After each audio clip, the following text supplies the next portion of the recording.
Hello everyone, my self Karan Gidwani. Hope आप सभी की इंग्लिश गुजराती की एग्ज़ाम्स अच्छी जा रही होगी। So coming with the English, we are now starting with the chapter number 3, deep water, which is written by William Douglas, or Douglas, whatever you want to speak. Okay, so starting the chapter, I am explaining you one line by line. It had happened when I was 10 or 11 years old. I had decided to learn to swim. There was a pool at YMCA in Yakima that offered exactly the opportunity. The Yakima River was treacherous. Mother continually warned against it, and it kept fresh in my mind the details of it drowning in the river.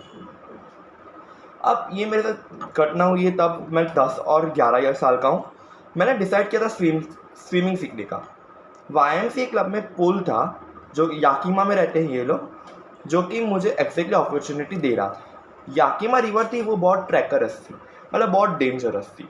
Mother मुझे continually warn करा रहती और मुझे सारी details बताती रहती कि आज कौन डूबा कौन नहीं। पर the YMCA pool was safe. पर जो YMCA पूल था रिवर के बाजू में जो पूल था वो सेफ था। वो it was only 2 or 3 feet deep at the shallow and. तो शुरुआत में वो 3 to 2 feet डीप था, while it was 9 feet deep at other. The drop was gradual. फिर आगे के जैसे जाता जाए तो 9 feet बढ़ता गया और ड्रॉप मतलब बहुत ग्रेजुअल चेंज आ रहा है, बहुत फास्ट चेंज आ रहा है। I got a pair of water wings and went to the pool. मैंने वाटर विंग्स खरीदे और मैं पूल में गया। I hated to walk naked into it and showed my skinny legs, but I subdued my breath and did it. और उनको और वो हेट करते कि मतलब हम लोग बिना कपड़े means in the sense swimming pool में जैसे कॉस्ट्यूम पहन के जाते हैं, उनको शर्म आती, वो हेट करते। पर उन्होंने कैसे भी करके सब जाते हैं, इसलिए वो उन्होंने अपना प्राइड गवाया, सबड्यूट मतलब खो दिया वो प्राइड, और बिना कुछ सोचे चले गए। From the beginning, however, I had an aversion to the water when I was in it. This started when I was 3 or 4 years old and father took me to the beach in the California. He and I stood together in the surf. I hung on to him, yet the waves knocked me down and swept over me. I was buried in the water. My breath was gone. I was frightened. Father laughed. But there was a terror in my heart at the overpowering force of waves. अब शुरुआत से ही मुझे एक डर रहता पानी का, क्योंकि ये स्टार्ट हुआ तो 3 और 4 साल का जब मैं था, और फादर मुझे बीच में लेके गए थे कैलिफोर्निया में, और वहाँ पे हम सर्फिंग कर रहे थे। तो वहाँ पे मेरे को वेव्स ने नॉक कर दिया, मतलब वेव्स मेरे ऊपर आ गए। मैं बहुत छोटा था तो मैं वाटर में बरिड हो गया और मेरी सांसें रुक गई और मैं बहुत डर गया। और फादर हंस रहे थे, पर मेरे उस टाइम से हार्ट में टेरर मतलब डर रह गया, जो कि मैं अभी ओवर पार करने का बहुत ट्राई करता हूँ। My introduction to YMCA swimming pool revived unpleasant memories and stirred childish fear, but in little while I gathered confidence. मेरा जो इंट्रोडक्शन है YMCA स्विमिंग का वो बहुत अनप्लीजेंट मेमोरीज के साथ है, और पर मैंने कहीं ना कहीं से कॉन्फिडेंस गैदर कर लिया। I paddled with my new water wings, watching the other boys and trying to learn by aping them. I did this 2 or 3 times on different days and was just beginning to feel at ease in the water when the misadventure happened. अब मैंने confidence gather किया और मैंने new water wings खरीदे, और मैं दूसरे boys को जैसे देखता थोड़ा बहुत स्विमिंग कर लेता, सीख ही रहा था। मेरे को 2-3 टाइम्स डिफरेंट डेज पे ईजी होने लगा था वाटर में, मतलब मैं एक अच्छे से पा गया था। पर अचानक से एक मिस एडवेंचर हुआ। I went to the pool when no one else was there. The place was quiet, the water was still, and the tile bottom was white and clean as a bathtub. I was timid about going in alone, so I sat on the side of the pool to wait for others. अब एक time ऐसा था कि मैं pool में गया जब कोई भी नहीं था। वो प्लेस बहुत शांति थी, वाटर हर जगह था, और टाइल्स भी बॉटम में वाइट और क्लीन थी। मैं सबका वेट कर रहा था पूल के साइड पर। I had not been there long when in come a big bruiser of a boy. Big bruiser यानी कि कोई शैतान सा बच्चा, बहुत लंबा सा बच्चा आया, probably 18 years old. He had thick hair on his chest. He was a beautiful physical specimen with legs and arms that showed rippling muscle. He had high skinny, how would like to be ducked. अब वो बहुत ताकतवर था और उसके legs और muscles दिखा रहे थे। तो उससे चिल्ला के बोला कि हाई स्किनी मतलब थिन, कि तुम्हें कैसा लगेगा अगर मैं तुम्हें यहाँ से गिरा दूँ, डक मतलब पानी में गिरा दूँ तो। But he picked me and tossed me into the deep end. I ended into the sitting position, swallowed water and went into the water. I was frightened, but not yet frightened on my way. On the way down, I planned when my feet hit bottom, I would make a big jump, come to the surface, lie flat on it and paddle to the edge of the pool. अब उसने मेरा answer सुनने ही बिना मेरे को फेंक दिया। मैं सिटिंग पोजीशन में लैंड हो गया, वाटर में चला गया और इतना नीचे चला गया मैं बहुत डर गया। अब उस वे में मैंने प्लानिंग भी कर दी थी कि मैं कैसे बाहर आऊँगा। मैं एक बिग जंप मारूंगा सरफेस से, जैसे मैं बाहर आ सकूँ, और पैडलिंग करूँगा तो मैं जैसे पूल के एज पर पहुँच जाऊँ। It seemed a long way down. Those 9 feet were more like 90, and before I touched bottom, my lungs were ready to burst. But when my feet hit bottom, I summoned all my strength and made what I heard was a great spring upwards. I imagined I would bob to the surface like a cork. Instead of, I came up slowly. अब वो बहुत long way था, 90 feet नीचे, 9 feet भी ऐसे लग रहा था कि 90 फीट नीचे आ गया हूँ. उसका लंग्स बर्स्ट करने रेडी हो गए और उसके फीट से वो इतनी ताकत लगा रहा था और स्ट्रेंथ उससे इतनी ताकत लगा दी कि वो फ्लोट कर रहा था. कि मैं इमेजिन करके जैसे वो कुछ फ्लोट कर रहा हो कॉर्क की तरह, और धीमे धीमे आने से करता उस धीमे धीमे आ रहा था ऊपर. I open my and saw nothing but water that are the yellow tinging. अब वाटर ही दिखाई दे रहा था उसको, इतना अंदर था और येलो टिंज था. I grew panic. I reach up ऐसे गए पर हो and my hands clutch on that water. I was suffocating. I tried to yell but no sound came out. Then my eyes and nose came out of water but not my mouth. अब वो panic हो गए बहुत, वो suffocate कर रहे हैं, बहुत आवाज़ कर रहे हैं, मतलब कि कोई सुन ही नहीं रहा है, इतना अंदर थे वो.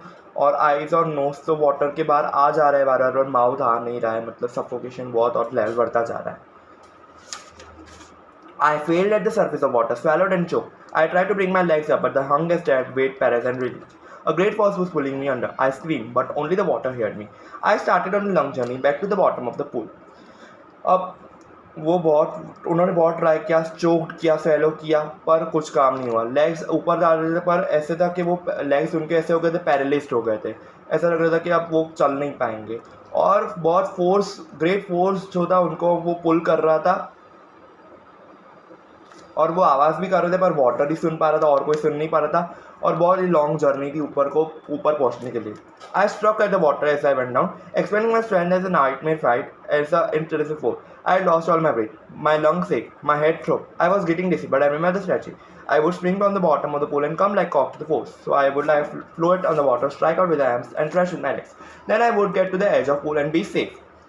अब वो वाटर में ऐसे चल गया कि बहुत स्ट्रेंथ लगाया पर इतना फोर्स था कि वो एक सपने की तरह लग रहा था. उन्होंने ब्रेथ लॉस कर दी, लंग्स को बहुत परेशानी हुई, इनकी हेड जो था वो थ्रोप्ड हो गया. थ्रोप मतलब बहुत बहुत भारी हो गया, बहुत थकान लग गई उनको.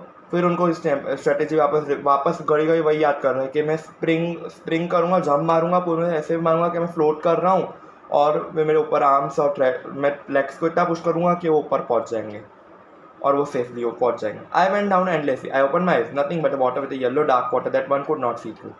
वापस से उन्होंने जब मारा तो वापस वो नीचे चले गए फटाफट से और वापस वाटर येलो टिंट्स का उनको दिखाई दे रहा है, जहाँ से कोई दिखाई नहीं देता.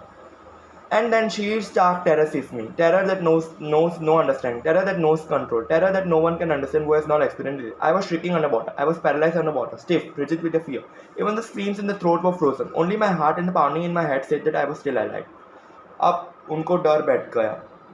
ये डर ऐसा था कि कोई अंडरस्टैंड नहीं कर सकता. ये डर ऐसा था कि कोई कंट्रोल नहीं कर सकता. ये डर ऐसा था कि उनको पता ही नहीं चलेगा जिन्होंने एक्सपीरियंस नहीं किया होगा. वो बहुत वाटर में श्रिक कर रहे थे, पैरालाइज्ड हो गए थे, उनकी फियर बहुत बढ़ती गई.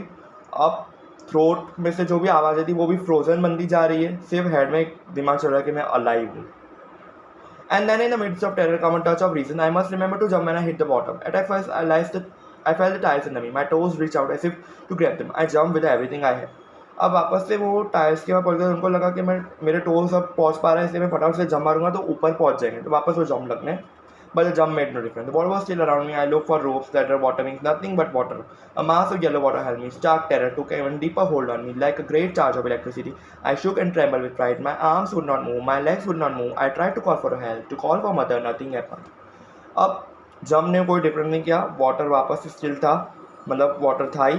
रोप्स, लेडर्स, वाटर, हर एक को देखा, मदद लेने की कोशिश की पर वाटर ही वाटर, कुछ दिख नहीं रहा था और येलो वाटर ही दिख रहा था. उनका डर और बढ़ गया, जैसे कि कोई इलेक्ट्रिसिटी का उन्हें शॉक दे रहा हो. वो बहुत डरे हुए थे. आर्म्स मूव नहीं हो पा रहे थे, लेग्स भी मूव नहीं हो पा रहे थे. मदर को कॉल करने के ट्राई कर रहे थे पर कोई सुन ही नहीं पा रहा था, कुछ हुआ ही नहीं. And then strangely there was light. I was coming out full of full yellow water. At least my eyes were. My nose were almost through. Then I started down a third time. I struck for the air and got wetter. The yellowish light was going out. Then all the effort ceased. I relaxed. Even my leg.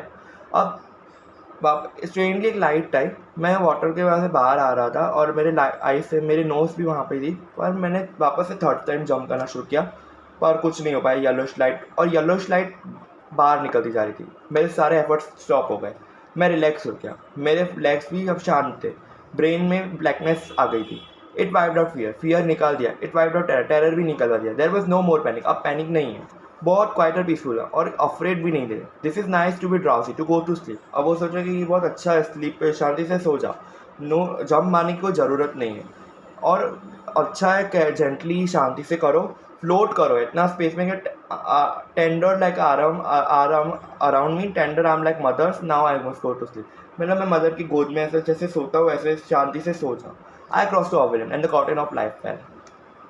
मतलब वो एक level of state पे आ गए थे कि उनको मरने का भी बहुत डर नहीं था. The next I remember I was lying on stomach beside the pool vomiting.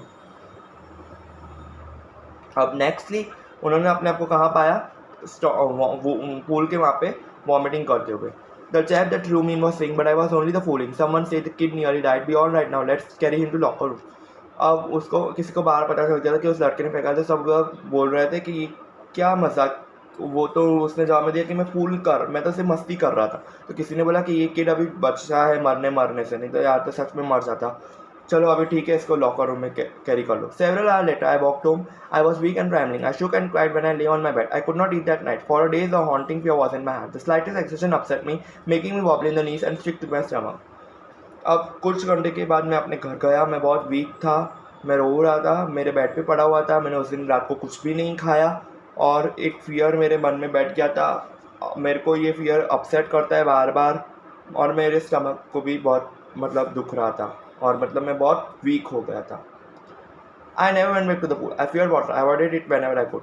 और मैं कभी भी पूल में नहीं गया. मुझे वाटर से अभी भी बहुत डर लगता है और मैंने अवॉइड किया जब भी मेरे को जाना होता था. मतलब मैं जाता ही नहीं था. आज हम यहाँ तक रखेंगे. नेक्स्ट टाइम एक थोड़ा आगे से उन्होंने अपने फियर को ये कैसे ओवरकम किया वो बताया है, तो हम आगे वो फटाफट से एक पार्ट में और हो जाएगा. ओके, आई होप ये आपको यहाँ तक पार्ट समझ आया होगा. Thank you. Please like, subscribe my video and share my channel to everyone. Thank you.